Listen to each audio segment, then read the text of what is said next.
নমস্কার আমার সাকিবিয়ান ভাইরা বোনেরা, দারুণ একটা আপডেট নিয়ে আবারও একটা দারুণ আপডেট নিয়ে চলে এলাম। আজকে সন্ধ্যেবেলা তোমাদেরকে একটা এক্সক্লুসিভ আপডেট দিয়েছিলাম যে আজকে মানে সাকিব ভাইয়া বাংলাদেশে ফেরার পরে একটা মুহূর্ত তিনি অপেক্ষা না করে তিনি কিন্তু চলে গেছেন সাজেক ভ্যালিতে, যেখানে রাজকুমার ছবির শুটিং হচ্ছে। তিনি একটা দণ্ডও একদম বিরতি না নিয়ে তিনি জাস্ট ফ্লাইট থেকে নেমেছেন এবং তিনি কিন্তু শুটিং স্পটে চলে গেছেন। এখন বিষয়টা হচ্ছে তিনি যে পৌঁছলেন সেই পৌঁছানোর একটা বিষয় কিন্তু আমাদের কাছে এসেছে। আমি সাকিবিয়ান ভাইদের বোনেদের অনেক থ্যাংক ইউ জানাই বিষয়টা আমাকে জানাবার জন্যে। বেশ অনেকে এই বিষয়টা আমাকে পাঠিয়েছে। বন্ধুরা, আজকে ঢাকা থেকে একটি হেলিকপ্টারে করে কিন্তু রাজকুমার টিম তারা গেছেন সাজেক ভ্যালিতে, এমনটা কিন্তু জানতে পারা যাচ্ছে। এবং ডেফিনেটলি আমি তোমাদেরকে এখানে ভিডিওর মধ্যে একটা ফুটেজ দেখাই, সেই ফুটেজেই তোমরা দেখতে পাবে একটি হেলিকপ্টার গিয়ে পৌঁছচ্ছে এবং সেখান থেকে আমরা দেখতে পাচ্ছি সেই হেলিকপ্টার থেকে বেশ কিছু মানুষকে আমরা নামতে দেখতে পাচ্ছি। দেখো, হিমেল আশরাফ ভাইয়া একটা কথা বলেছিলেন যে রাজকুমার ছবিতে যে টেকনিশিয়ানরা প্রথম দিন থেকে কাজ করছেন, মানে যে সকল বাংলাদেশের টেকনিশিয়ানসরা ছিলেন তারাও তো, তাদের মধ্যে বেশ কিছুজন নিশ্চয়ই আমেরিকায় গিয়েছিলেন। এছাড়াও আমেরিকাতে ভীষণ নাম করা টেকনিশিয়ানস কিন্তু কাজ করেছেন।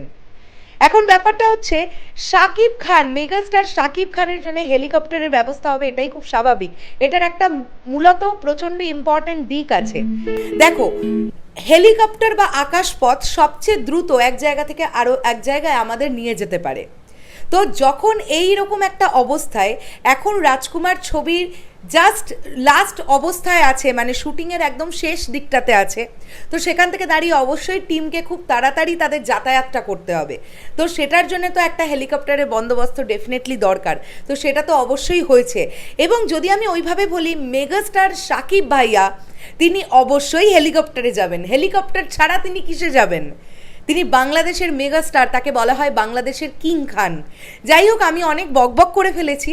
মোট কথা, আজকে কিন্তু রাজকুমার ছবির শুটিং হয়েছে সাজেক ভ্যালিতে, আমরা এমনটাই জানতে পারছি। এবং এই ছবির খুব তাড়াতাড়ি র্যাপ হবে, যবে র্যাপ হবে নিশ্চয়ই আমরা জানতে পারবো, নিশ্চয়ই র্যাপ আপের একটা ছবি আসবে। ঠিক যেমনভাবে আমরা আমেরিকার শুটিং শেষ হওয়ার জাস্ট দুদিন আগে কিন্তু একটি ছবি পেয়েছিলাম, যদিও তখন সেই সময় 2-3 দিন আগে প্রডিউসার আরশাদ আদনান আমেরিকায় গিয়ে উপস্থিত হয়েছিলেন, একটি গ্রুপ ফটো আমাদের কাছে এসেছিল। তো আমি অবশ্যই এটা আশা রাখবো যে র্যাপ আপের একটা ছবি আমরা দেখতে পাবো। এবং আমি তো এটা শিওর নই যে কোর্টনি কফি তিনি এসছেন কিনা, এবার বাংলাদেশে তার শ্যুট আছে কিনা। তবে খুব লক্ষ্য করে দেখলে আপনারা ফুটেজটাতে দেখবেন একজন মহিলাকে দেখতে পাওয়া যাচ্ছে। তিনি টেকনিশিয়ান টিমের কেউ নাকি তিনি কাস্টিংয়ের কেউ, সেটা কিন্তু আমি বুঝতে পারিনি, কেননা ভিডিওটা অনেকটা দূর থেকে করা। তো আমি অনেক বকবক করলাম, এবার আপনারা ভিডিওটা দেখুন যে হেলিকপ্টারে চড়ে কিন্তু রাজকুমার টিম তারা কিন্তু সাজেক ভ্যালিতে যাচ্ছে ঢাকা থেকে।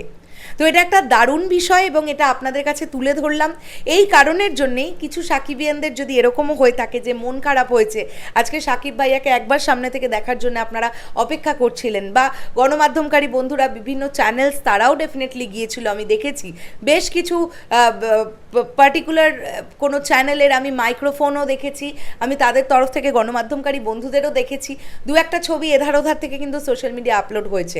কিন্তু এরকম একটা অবস্থায় সাকিব ভাইয়ার কাছে প্রথম প্রায়োরিটি তো তার সিনেমা, তিনি তাই জন্য এক দণ্ডও তিনি সেখানে সময় নষ্ট করেননি। আর ঠিক এই কারণের জন্যই কিন্তু কাউকে কিচ্ছু না জানিয়ে একদম গোপনীয়তা মেনটেন করে সাকিব ভাইয়া সুন্দর ল্যান্ড করেছেন বাংলাদেশে। তারপরে উনি ডিরেক্টলি হেলিকপ্টারে চলে গেছেন শুটিং স্পটে, অর্থাৎ সাজেক ভ্যালিতে। এইবার আপনারা ফুটেজটা দেখে নিন, আর ভিডিওটা ভালো লাগলে লাইক করবেন, শেয়ার করবেন, সাবস্ক্রাইব করবেন। অবশ্যই ধন্যবাদ জানাবো সাকিবিয়ান ভাইদের বোনেদের, যারা এইভাবে আমাকে সাপোর্ট করছো, তোমরা আপডেটগুলো দিচ্ছ। অসংখ্য ধন্যবাদ তোমাদের। টাটা।